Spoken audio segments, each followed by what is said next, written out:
My name is Jerry Schneider, and this is my 4th year, I think, in RCOS.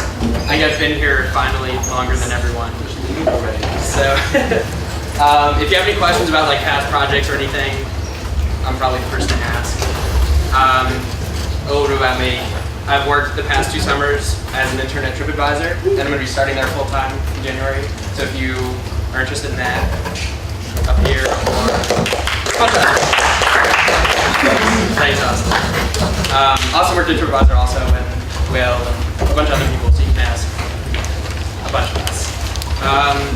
On to RCOS. So the projects I've been working on for the past couple years have been Blue Mesh and my emulator messing around stuff, which is now going to be a little bit more directed. But I'll just give a brief overview of Blue Mesh in case anybody wants to join that project. So just as like a note, this is being used by a startup company. Is Zach here? So they're basically trying to use it to do like payments, in-store payments and stuff.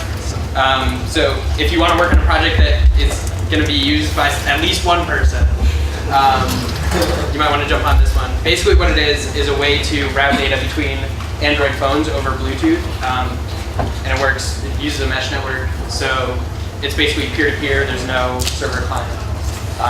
So if you're interested in that, come talk to me after.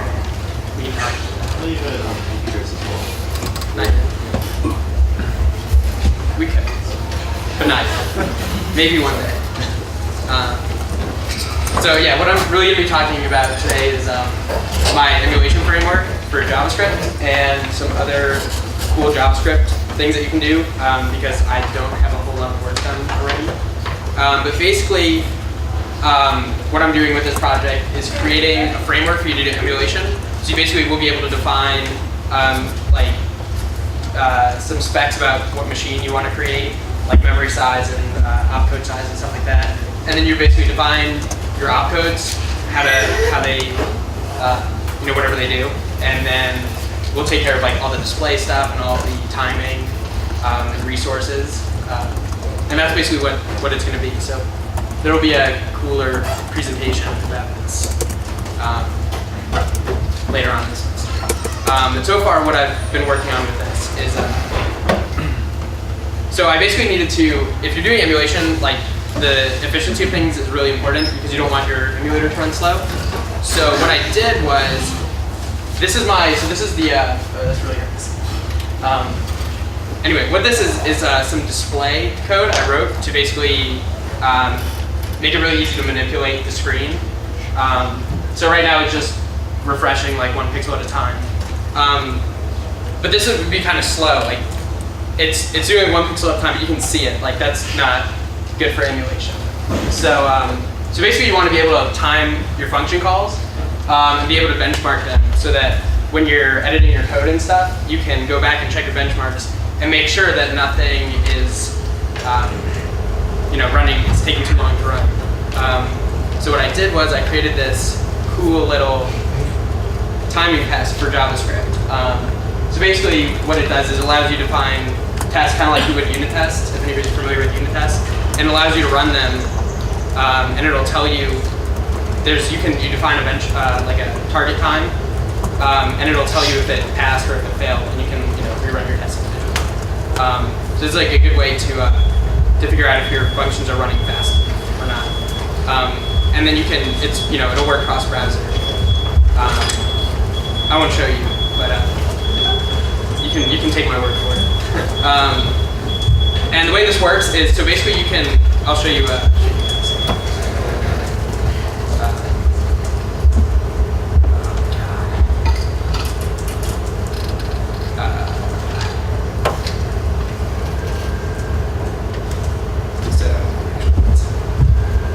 basically, the way you define your tests is you have, you can define some kind of metadata about it and your time that you expect it to take, and then you define your function right here, and it times it. But say you want to do some tests that involve some DOM manipulation or something like that. What you can do is you can define a before just like unit testing, and you can basically set up your, your whatever preconditions you might have. So this basically will create like one of those displays that you're looking at before, and then you can run your test and you can manipulate that element. Do whatever you need to do, time it. The test function is the one that gets timed, and should work fine. And the way this works, because you don't want to be like editing the DOM of your test framework or whatever of your test page. So it'll basically open up a new window, do your before function, get your environment set up, and then it'll pass that back to the testing environment. So this is like a cool thing you guys can use. It's in the repository for my emulation framework right now, but I'll probably put it in a separate repository. If you guys want to do some timing tests, it can be pretty useful. Yeah, so back to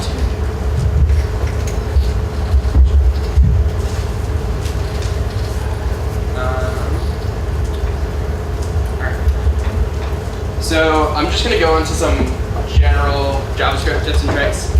Raise your hand if you're doing like a web-based project. RCOS-based. Cool, that's a lot of people.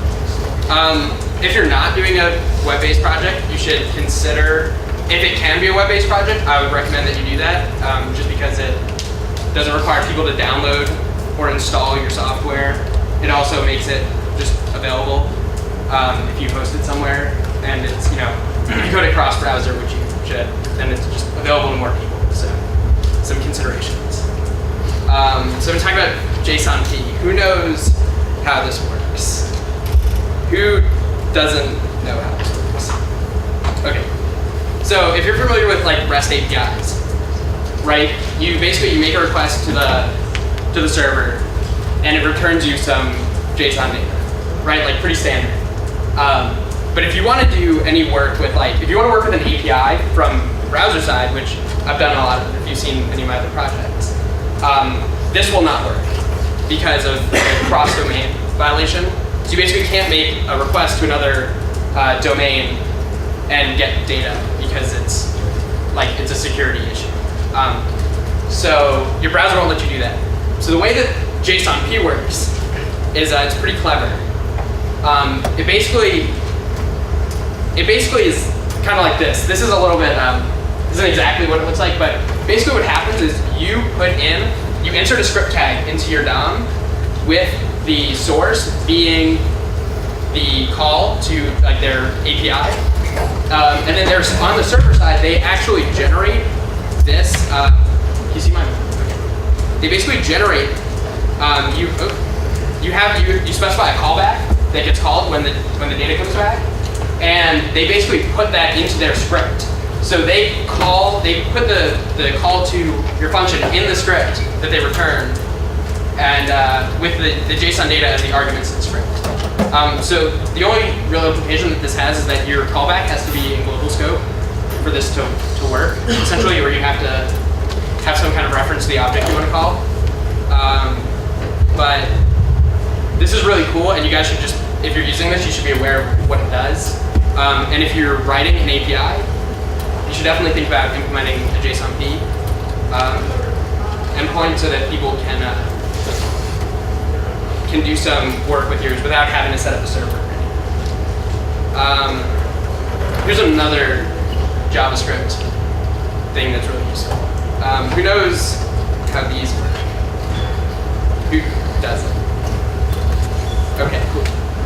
So if you guys have worked with JavaScript or web stuff, it's basically what's happening is there's all these events that are going on. It's event-based. So there's an event queue, and since JavaScript it's single-threaded per window.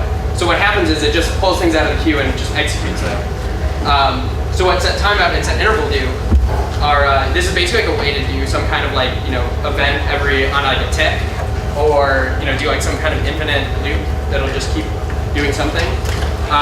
So what won't work is like a while true loop, because it'll hog the processing time, and it'll never let the next thing get executed.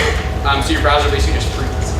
So you basically use these to put an event in the queue. So you have a function defined, and then when the function returns, you have a call to a set timeout for 0, for time 0 at the end of it, which will put that call to that function in the beginning of the queue again. Let anything that is more important get executed, then run again. So if you want to do like emulation, in a segue back, basically what you want to do is you want to have instead of set interval, you're going to have a set timeout, because if you do set timeout 0, it'll allow the event to be put in the front of the queue, so it'll get executed faster than if you set interval. Just a fun fact. And I think this is the last one. Who knows about web workers? All right, so even less. Sweet. Who doesn't? Okay, you just don't have information. Yeah. So web workers are really cool. It's a HTML5 thing, I think. But basically, it's a way that you can. It's similar to threading. It'll basically. It works on message passing, and you can basically create a new web worker and kick it off, and it'll start running a JavaScript file, and you can pass data to it, and you can get data back, and it won't, if you have like an infinite loop in there, it won't lock up your UI or anything. So if you're doing anything that requires a lot of processing from the browser, something else you can look into. Oh, last thing. This is just some JavaScript stuff that I just want to show you guys. So here's an object. This is basically like a class definition in JavaScript. I've seen a lot of JavaScript that's not written really maintainably. So this is definitely a way to like object-orient your JavaScript. So there's a lot of stuff going on here, but basically this is how you want to define some objects, some classes in JavaScript. So like my object is a class. If you define a variable with var, it'll be private. You won't be able to. It's not really. There's not the definition of objects in the same sense in like C++ or something. But it's basically private. You won't be able to access it directly. This adds it to the object as a parameter. So public will be part of the object, part of the be an argument or and then. Something else cool that I want to show you guys in here is the ternary statement in this.getSomething. So this might not be immediately evident as to why you want to do this, but basically, if like when you're constructing an object, you know what the behavior of a function should be at that time. You should actually like use a different function possibly that does less work. So here I could have just done like this.getSomething equals. Function and then just return private or this.public or A. But that requires 2 checks to see if private or public are not null. So it saves some time. This is just a simple example, but basically you can assign a function to be a different function. Yeah, it's some more stuff, but I didn't want to completely bore you guys who aren't doing JavaScript. So I think I'll say thanks now, and does anybody have any questions? In the object-oriented JavaScript example,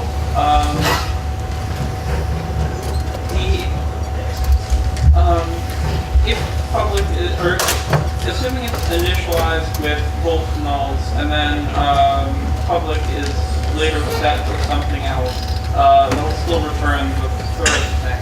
Okay. Mm-hmm. Is that what's intended?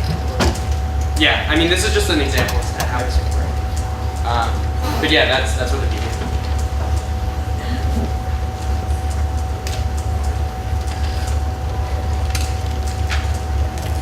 You started this off by saying that you were working with your own JavaScript testing library. Is that right? Yeah, so as a part of the emulator framework that I'm working on, it's not like a general testing, it's just time testing. So basically what it is a way for you to define some tests, and it'll basically time them, so you can you can do like time a function, how long does it take to run, and then you can test it across different browsers. Did you consider when you were conceiving that building on top of the existing testing this just, it's a different use case, I think.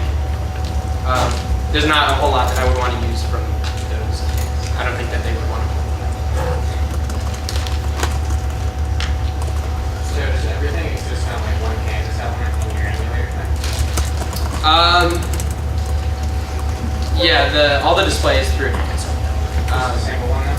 Yep, there was. So I wrote an emulator last year also, and the way it worked, it would basically, if you have Canvas enabled, it would do Canvas, and if you didn't, it would do like a polyfill. So it would basically create like a bunch of divs for the pixels, and it would change the background colors.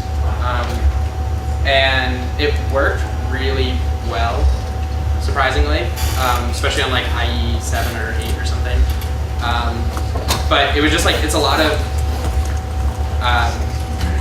the reason like I did that was so that it would work backwards compatible. But the problem is then you can't use like the typed, like JavaScript has these like typed variables now. So basically you can create like short ints, you can create like a 4-bit int or something. And it's a lot more efficient, but if you're using like those or regular JavaScript variables, it becomes like really, really complicated. So I didn't want to do that. Can you explain the new keywords in your JavaScript? It's magic. So the new keyword, I don't know exactly how it works, but basically if you're, I don't know, can you explain how it works? No, that's why I asked. Yeah. I don't know exactly how it works, but basically what it'll do is create an object with the context, I think, of whatever you give it. So like when this function gets called, it'll return essentially this at the end. So this has like an implicit return this, I believe, or something like that. Or when you call new, you basically end up with this, and it'll be new in memory. So you'll have a new instance of it. That's generally how it works. Or magic. Or magic. Just basically we check the closure. Yeah. Back on the closure like it's an object. Okay. Yeah, but then why do you need the new keywords? If this is your turn. Yeah, that's my question. I think it wipes the